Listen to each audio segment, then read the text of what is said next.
In this video, I'll be more or less covering my last two relationships. I want to go with my last three, but I'm honestly not sure what to make of one of those still. If you could sum up your most recent relationships using a character from a book, a TV show, a video game, or even an anime, what character do you think it'd be? In my mind, I can name two of them immediately. Himiko Toga from My Hero Academia, and Rize from Chainsaw Man.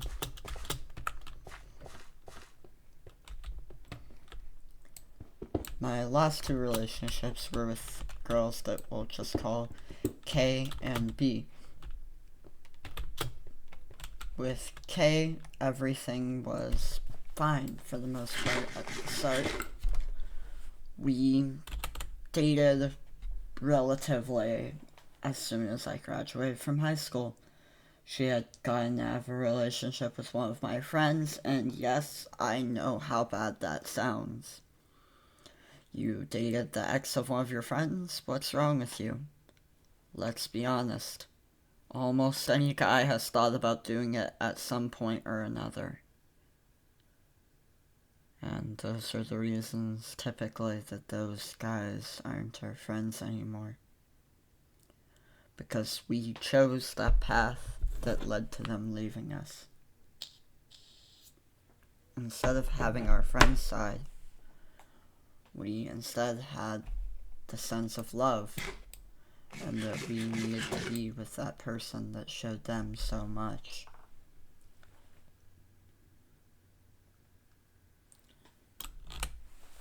During the start of that relationship, we didn't really have much to do in the sense of a relationship. We just kind of hung out, and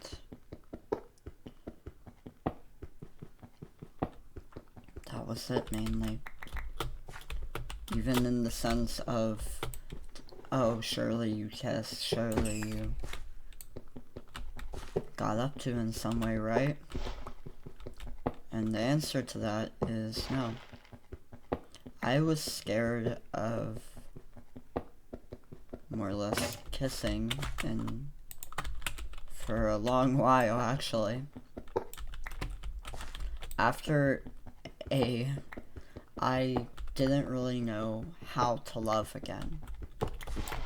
I always felt like the person I would be with next would just use me like she did.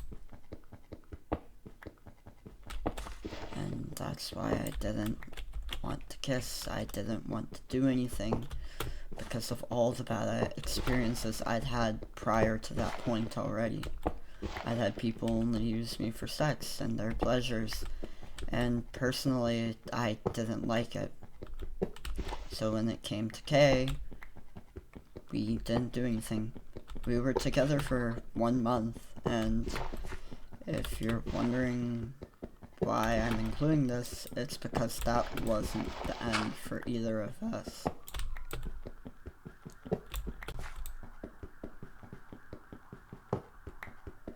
After that first month together, we'd broken up, and she'd moved on to a new guy already.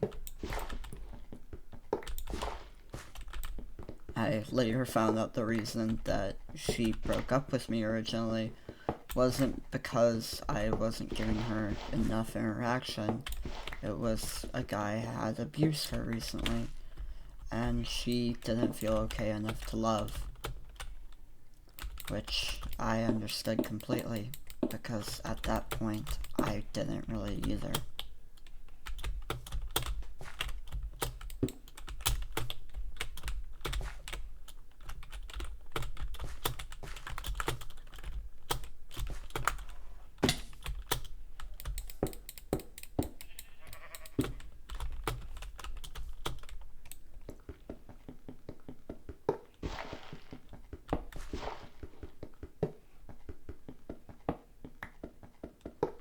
later on, we reconnected and started talking again. During that time, I was kind of a F-boy. I had gotten into trade school very recently at that time, and just gotten my first vehicles. I say plural, and I do mean plural. I'm not crazy in the sense, I mean plural. I had a beautiful Gixxer and a Toyota Corolla from 2000. Yes, I know they're not the ideal vehicles, but they were there. During the time we started reconnecting, I ended up wrecking my Gixxer. By wrecking, I mean somebody hit me from behind, and the bike was totaled, which was something that really hit me hard. I didn't really know how to deal with the fact that one of my first vehicles, also brand new at the time, had already been totaled. I didn't know what to do.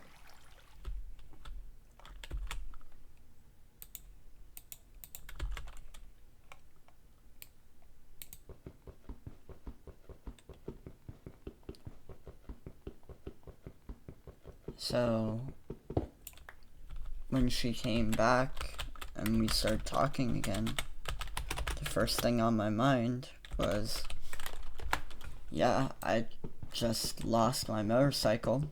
I might buy a new one soon, but I don't really know. To which she became the only person later on that month that I would have as a passenger on a motorcycle. I ended up moving from the Gixxer to an R6, which was a beautiful bike.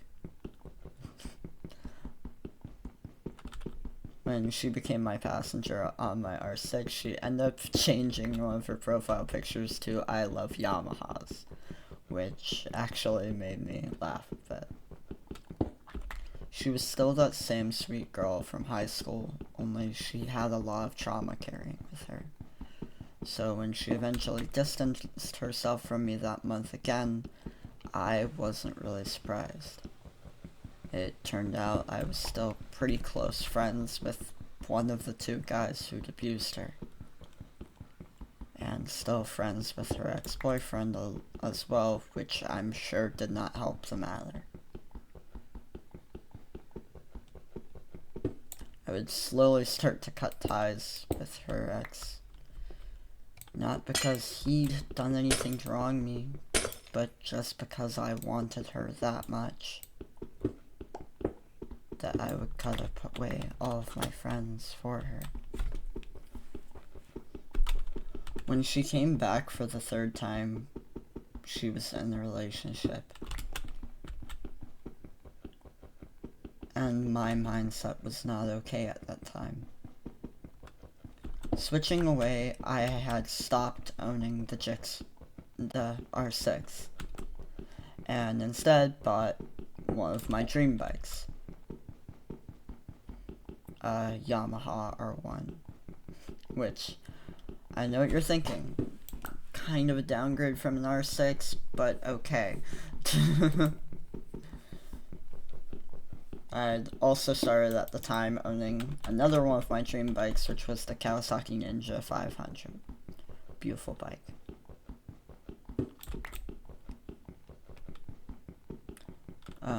During our hangouts at this time, my car wasn't really running. So instead of doing our hangouts in my car, I would either take her on my motorcycle or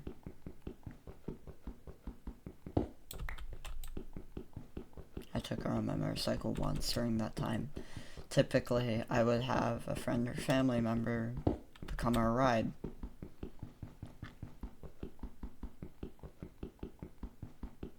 Which, in this time frame, felt golden, I guess.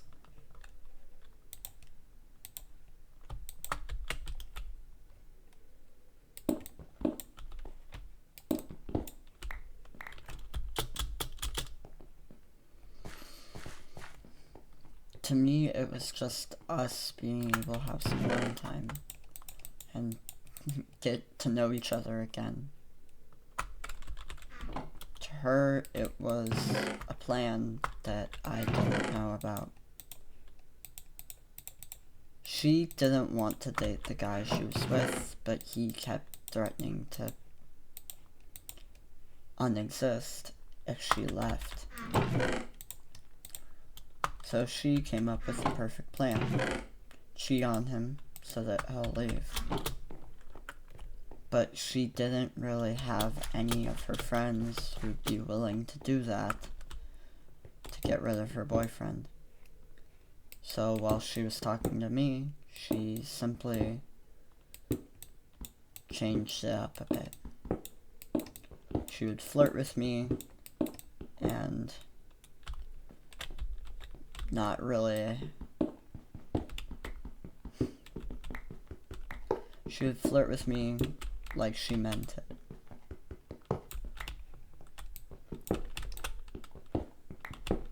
And I would fall into that.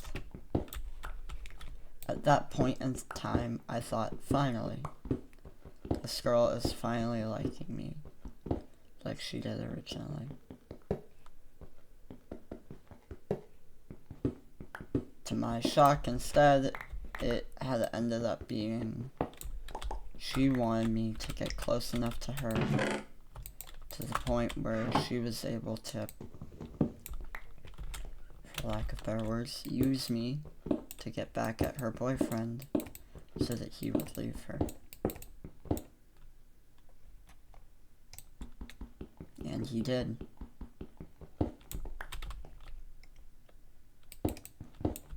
And yes, I got some action for those of you who are happy and wondering, oh, what happened there?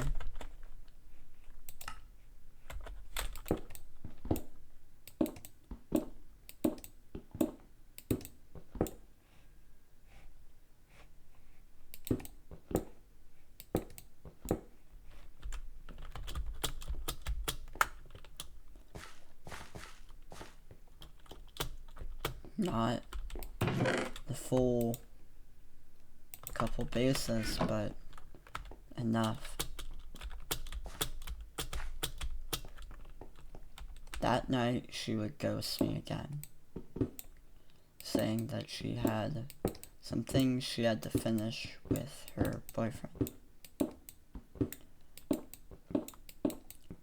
It would only be 2 months later, and she would come back for her fourth and final time.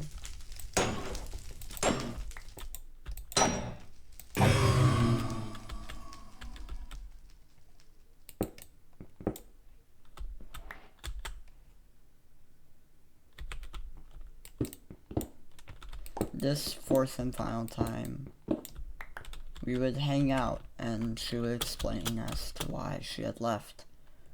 Reasons that I had started to take with a grain of salt, as I'd realized she lied to me a lot.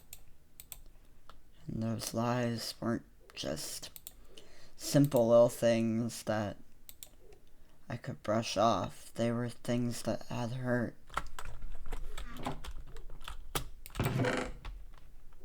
As we got back together again,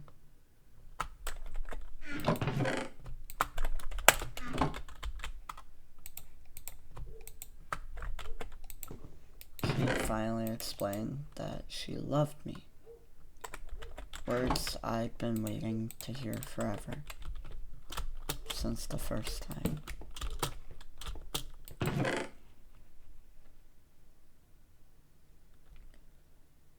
But despite that, something still felt off.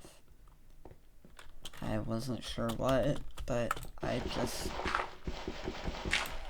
didn't really know.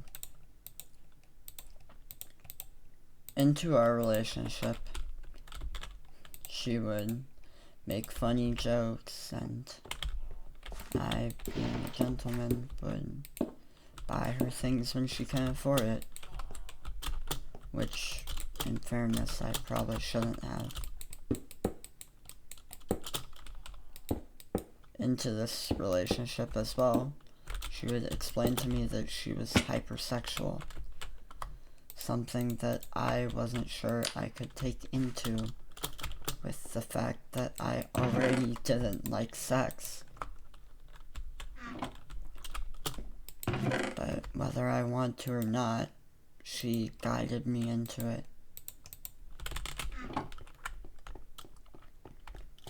We started having sessions of it, and it wouldn't be occasionally like you would expect it to be.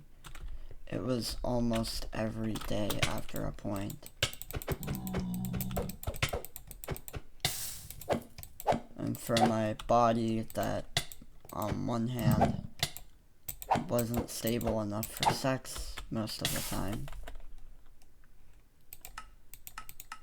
that was hard for me.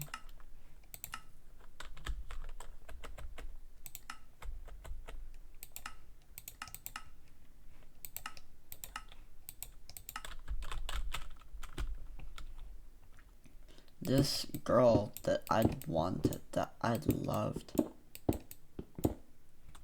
was using me like a bunch of others had before. And I didn't know how to react. The gap between all of these hard-hitting relationships wasn't a couple months, and some of them were years apart. T, as mentioned in a past video, was my longest, spanning about a year and a couple months, followed by A, who was just short of a year.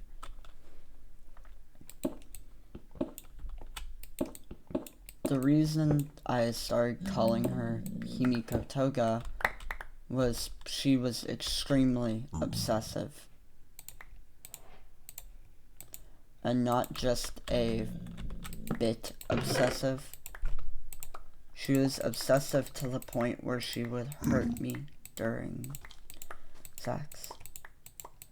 Something that deeply, deeply made me untrusting of people again.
You're all waiting to know why I called her Himiko Toga in the intro. And here's that bit, I guess. I had started calling her Himiko Toga after a point due to the fact that she, like A, liked blood play. Something I already knew that I hated. I didn't just not like it, I hated it. And the reason was, it felt like my body was being ripped apart anytime somebody did that to me. For those of you who don't know, I have fibromyalgia. It's a degenerative disorder. So when somebody cuts into me, it makes me feel like I'm dying quicker.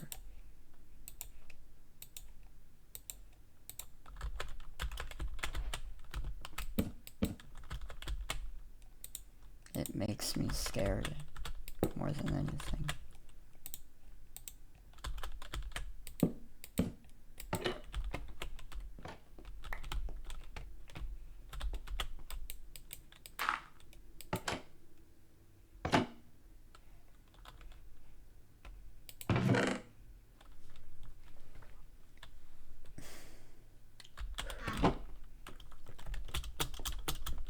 So you can imagine my horror when one day when we were doing it, she grabbed the knife I use for my job, where I stalk, and drove it into the side of my arm. To her, she was just quote-unquote playing. To me, the girl I loved had just drove a knife so deep into the side of my arm that I had to get 32 stitches. Which is what happened. The nurses at the hospital I went to kept asking me if everything was alright, and if I was okay. To which I told them happily, yeah, it's fine, why wouldn't it be? They saw what I was hiding in my eyes, the fear, the pain, and they just left it alone.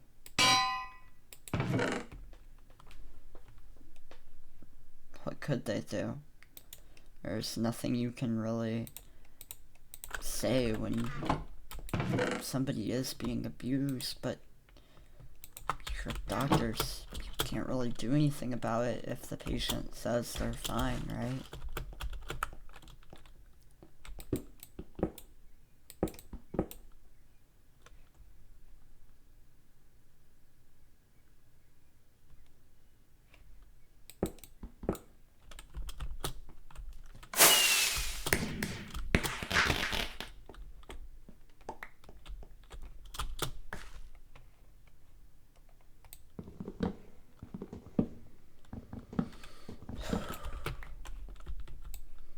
Further into a relationship, she would want to do it more and more and more.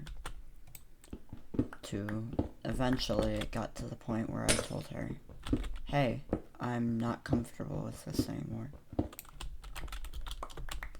Either we do it less or not at all. To which she ended up agreeing that we do it less, to make me feel safe and comfortable. That didn't happen. Instead, she simply tried brushing off, saying she didn't remember the conversation.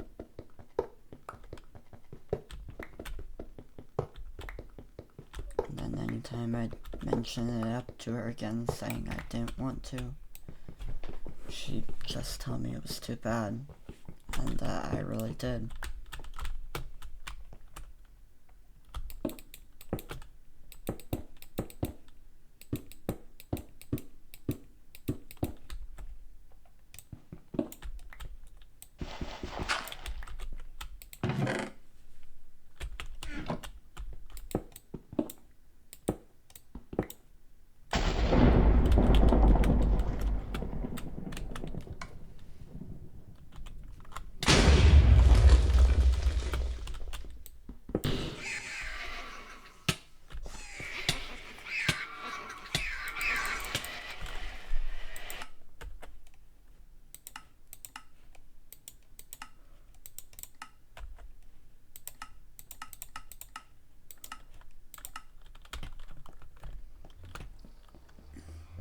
In this new pain that we'd started, I guess,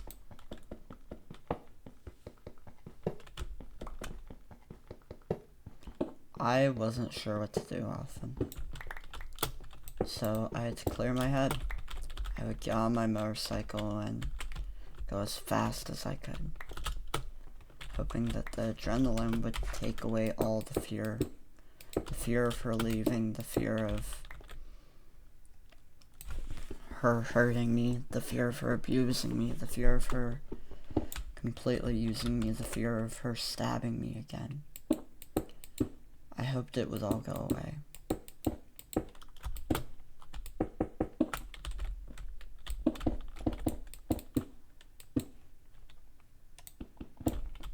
One of those nights, I was running very emotional. She got into an argument with me about something, and I don't remember what that argument was about. I was riding my beautiful R1, and by the end of the night, that R1 was gone. I had misjudged the gap in between a group of cars, causing me to lose control and almost bounce off a guardrail. I say almost because every time I say, hey, bounced off a guardrail riding an R1, I flash back to that. I flash back to the fact that I let my emotions get the best of me and rode recklessly. If you ever own a motorcycle, don't ride while your emotions are running high. I know it's pretty much what all of us do, and one of the reasons we ride in the first place, but trust me, a lot of things can go bad if you're not thinking straight, and it can lose to you not having a bike anymore.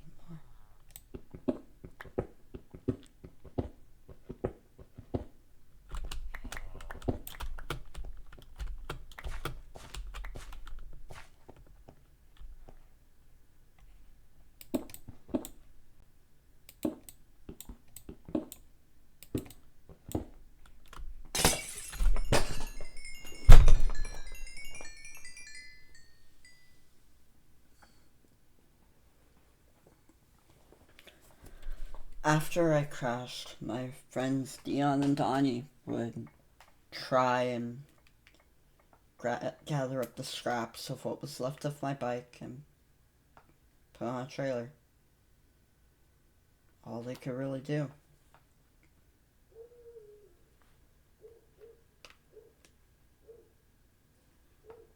You'd think I just went home and talked to her and we'd have a fun night, right?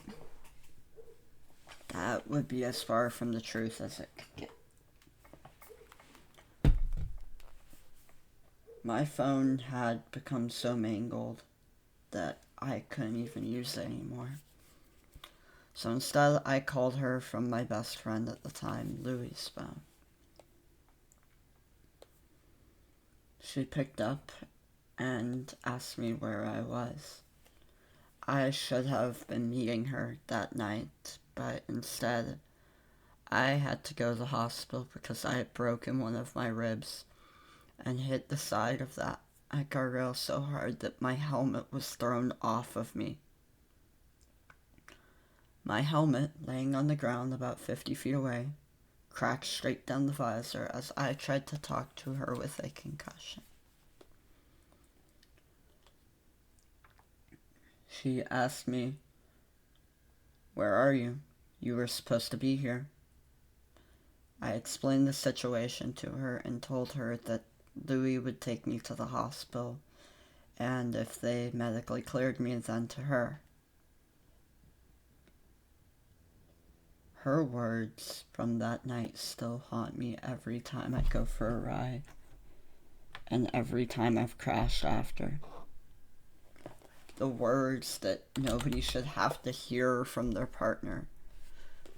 Your partner, if you wreck your bike, you would think would be concerned for your safety and worried about you. She said in the most calm tone possible, "Oh, you wrecked your motorcycle? That's unfortunate. It'll be fine. You can walk off. Just come see me. Don't be late."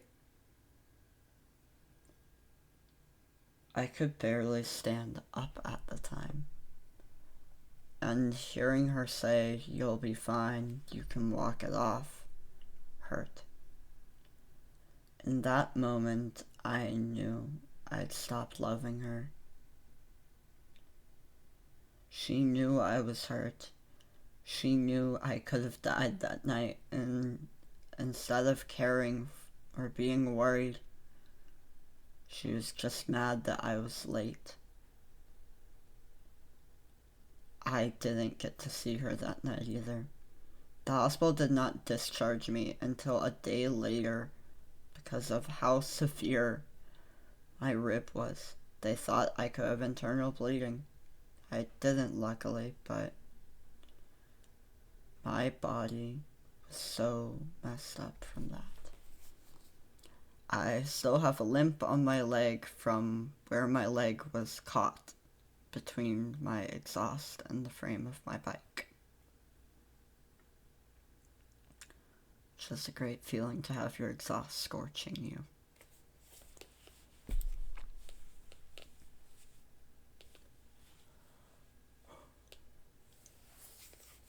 We ended up still dating. And the way she broke up with me hurt me horribly. She lied to the police and tried to get me arrested repeatedly. That was how she left me.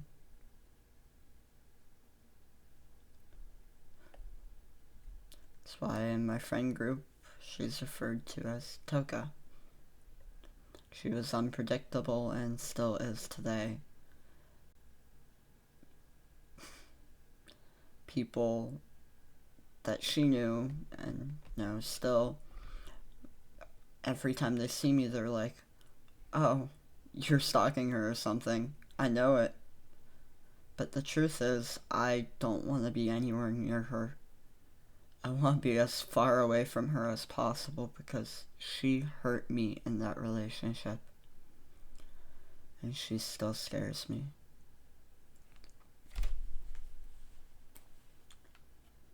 With B, on the other hand, I can sum her up pretty quickly. She was an ex of a former friend.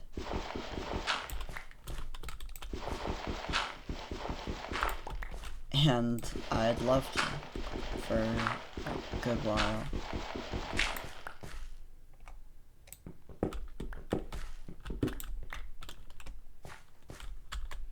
I didn't really know how to tell her any of this because she was with somebody I used to be friends with. So when she eventually broke up with that guy, after he'd been using her, I took the shot. I told her that I'd loved her for a while and didn't really know what to do with those feelings of her.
We ended up sort of dating.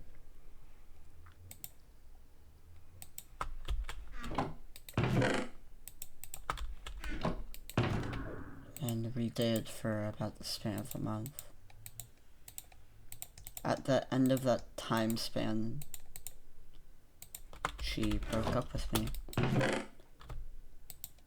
Not many of my breakups ever felt like they affected me in any way. I just thought to myself, oh, that person I loved left me. That's unfortunate for me, I guess. When she left me, however, it was different.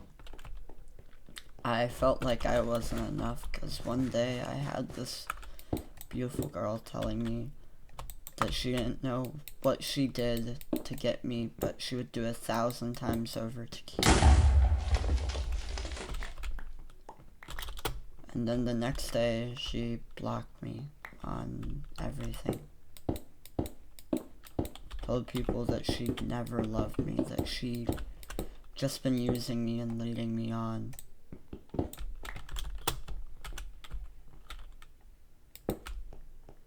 Asked me back for the keys to her apartment, which no one in a relationship had ever given me. I felt special. I felt so special. It was one of the first times I'd ever slept overnight with a partner. And one of the first times I ever got a key to a... wasn't one of the first times, it was the only time I'd ever gotten the key to a partner's apartment or house. It felt like such a special relationship.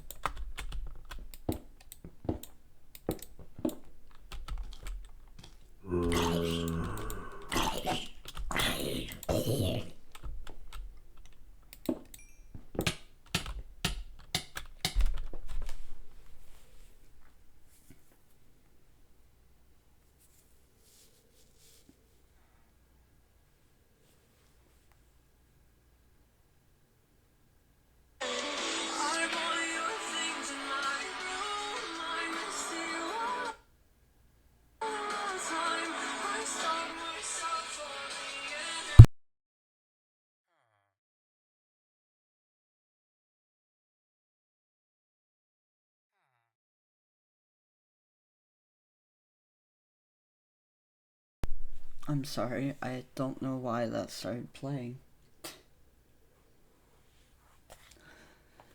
It scared me more than it scared any of you, I'm sure.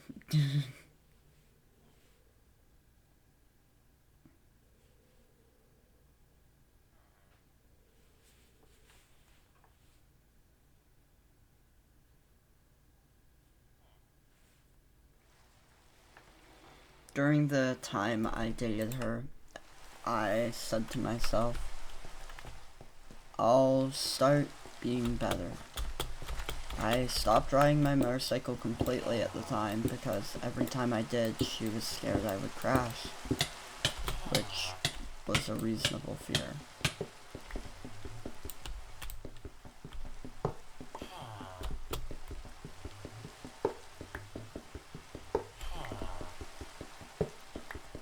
I had bought 2 new bikes roughly around this time, a CFMO 675 Super Sport and the bike of my dreams, which I know I've said multiple times at this point, but it is the bike of a lot of people's dreams, a Kawasaki Ninja H2R. I had spent so much time and money saving for it that it felt so worth it to have it. And I wanted to take her on the bike, but I was so scared that what if I crash? I could crash and she could die.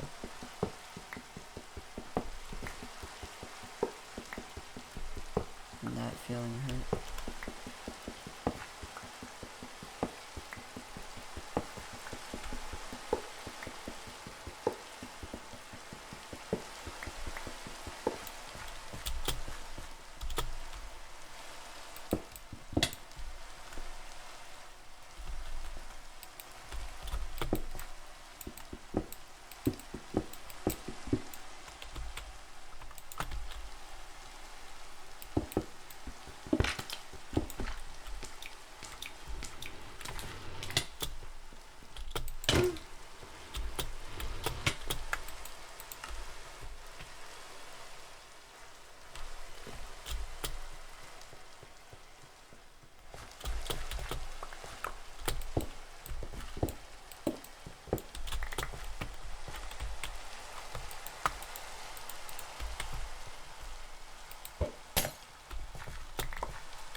When she left, I didn't really know what to do.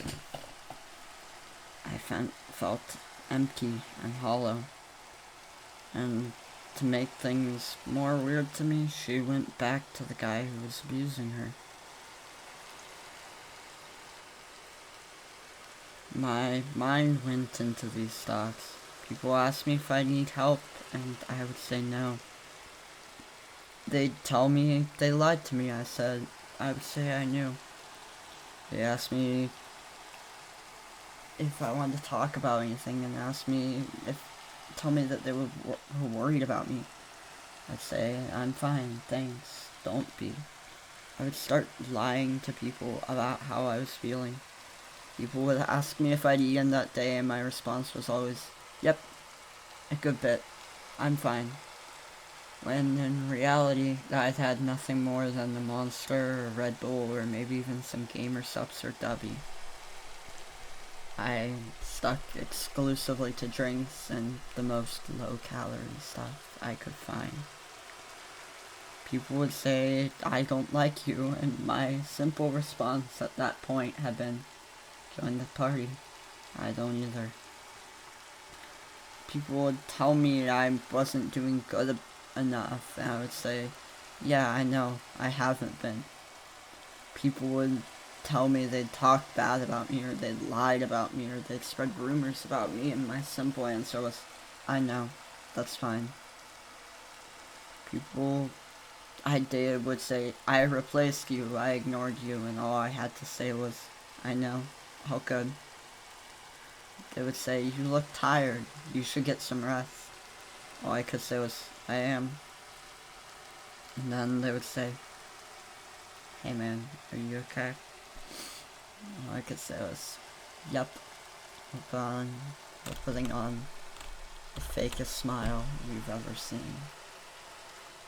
I had stopped knowing how to reply to people entirely.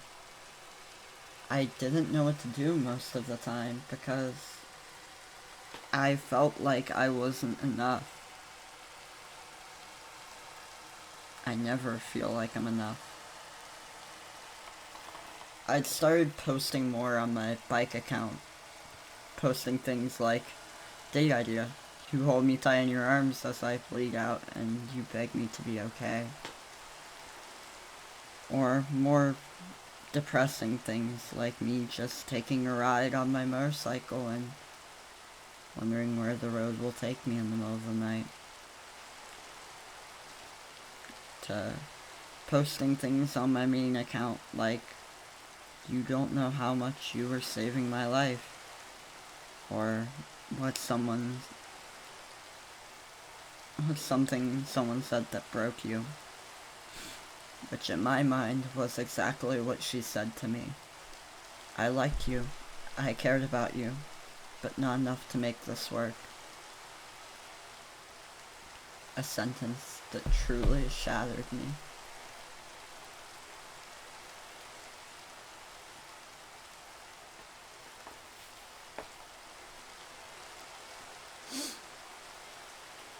The night she broke up with me, I went for a ride extremely fucking emotional. With the only thoughts going through my mind, I don't want to come back. I hope I don't return from this ride safely. And I almost didn't. Weaving in and out of traffic, I finally slowed down. When I slowed down, I merged into a different lane, and an SUV didn't see me and merged into me. That was the second hardest time I have ever hit the ground on a motorcycle. The first being the day I wrote emotional after breaking up with Kay. My helmet cracked straight through, my Senna destroyed. My windshield on my bike smashed to pieces. Most of the cosmetic aspects of my bike destroyed. And my throttle hanging off the side like a dang piñata.